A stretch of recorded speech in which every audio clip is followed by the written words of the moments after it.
Sisi tumezoea na tumeona ni kweli president, watu wanasherekea amefanya vizuri kufunja baraza lake la mawaziri, lakini isikuwe ni kusikizana ya wanaume wawili out of pressure from generation Z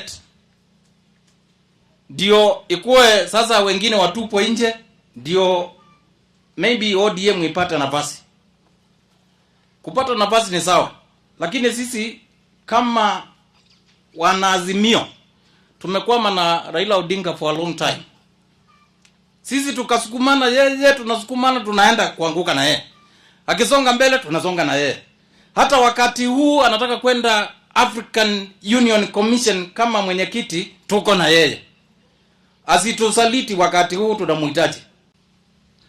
Kuna yale tunasikia Gen Z, let them demonstrate but peacefully. Wale wanaotaka kushindana na Gavana Wavinya 2027 na Mwangangi, sisi hatuna shida, lakini msinjifiche kwa maandamano, mlete wauni wakuje kuharibu mali na kuumiza watu wetu in the name of politics. Ikiwa ni maandamano ikuwe ya amani.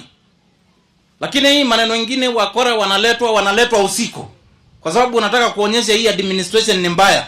Hiyo tunakujua. Na hakuna vile Gavana Wavinya atamaliza alafu tulete brother yake anaitwa hii mtu mwingine ya mavoko hii. Hiyo iwezekani? Utoe sister uweke brother.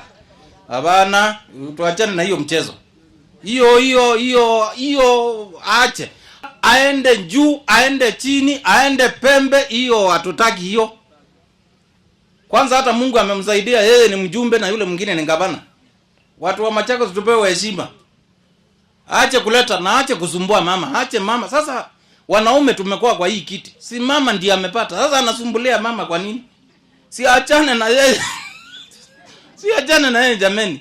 Achane na huyu mama amalize. Wangojee Mungu akitujalia atufikishe huko 2032 tupambane na huko. Ama mnasema aje? Mwanaume kwa mwanaume. Na niko na hawa wanaume wako hapa, I know hakuna mahali atapitia.